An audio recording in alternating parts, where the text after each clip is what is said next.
It's Sunday fun day, and guess what we have today? A glaze firing opening. Those are the fun ones. I just opened it.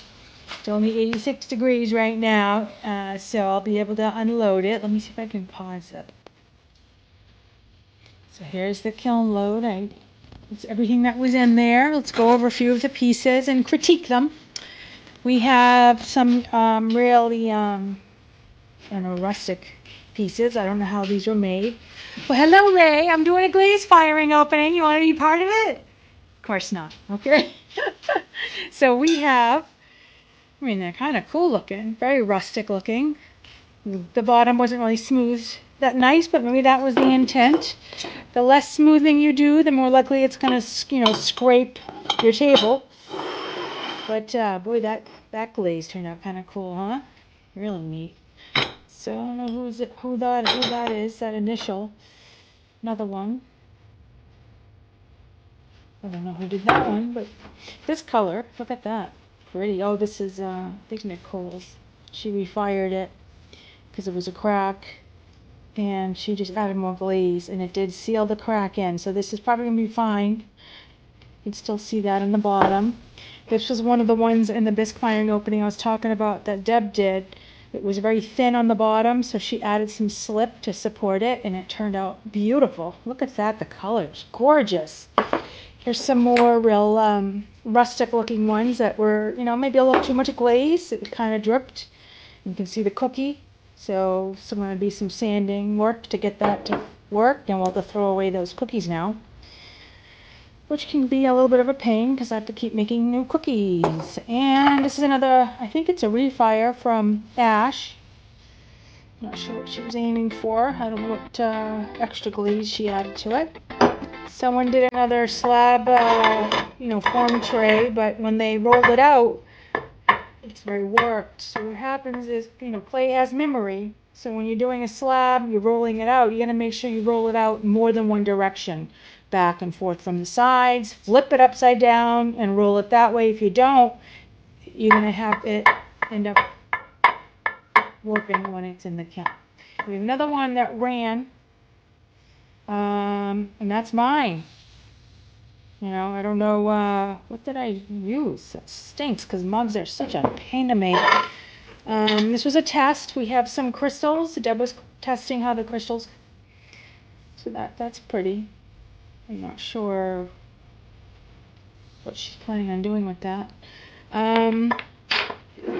This was a refire of one of Nicole's. So you can see she added some more, another coat, but it's at the bottom there, so it did fuse to something. So she'll have to sand it. I don't know what she's gonna do. This here, I don't know, this is a bowl I did. Warped. Get some pinholes in the bottom.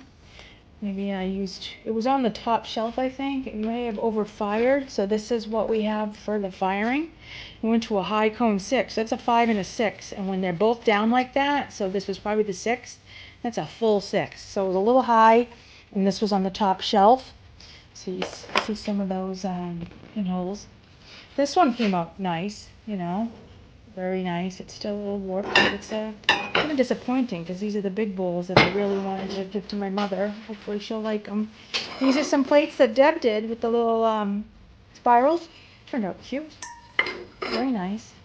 Bowls, I said bowls, they're plates. And this is a bowl I did. Pretty, but I don't know. This is the bigger one. Oh, this came out good. Not really warped. With some pinholes in there. Not as exciting as the last kiln opening. I'm disappointed in a lot of these pieces. Look at my 2 mugs. Oh, I only did 1 mug. Okay, good. This is the one I showed you already that it was cut. So I could try to get these cookies off and sand them, but it's really not worth it. My handle came out nice for once. Ugh, what am I gonna do? Anyway, that is the glaze opening. And yeah, so come get your pieces. And I have a bunch here that still need to be glazed. Once all these are glazed, I can do another firing. I even have more bowls here that are mine. And it looks like Ray's been down here working on our new, what is the room you're working on down here called RB4? Film processing? No, it's at 4. The dark room. The dark room. So there's a room over here that was disgusting. Almost probably was like for a coal chute at one point, and they sealed it. We had testing done for the whatever was on the walls, and so now they get drywall, and that's what Ray's been in here trying to deal with. Sanding. He's so good at drywall. And then we're gonna have a dark room in here. So Eric is gonna be taking over, I think, doing the dark room as the new RM for a new resource area at MakeIt Labs. Right, Ray? Bye, everyone. Have a good week.